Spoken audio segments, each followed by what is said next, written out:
Ayan, good day mga idol kalapatid sa for today's videos niya. Ito nga yung ating mga bagong YB. And medyo binuviewing na natin yan sila. Ito nga yung dalawang anak ng ating baliling.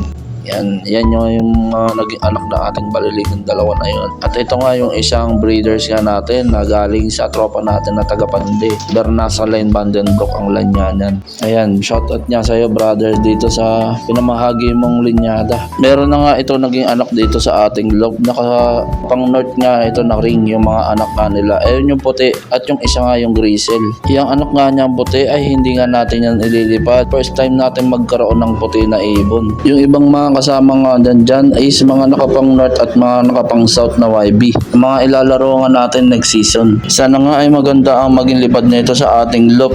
Wala namang mawala kung hindi natin susubukan na ilipad niya sila nitong next season na darating. Ito nga yung ibang YB nga natin. Hindi na nga natin sila nasuotan ng club ring at com ring lang yung nakaisuot natin sa kanila. At ito pa nga yung isa kasama sa mga binigay sa atin ng ating tropa na taga Pande. Yan, Bernasa and Vandenbroek nga ang line nitong ating ibon na galing sa ating tropa.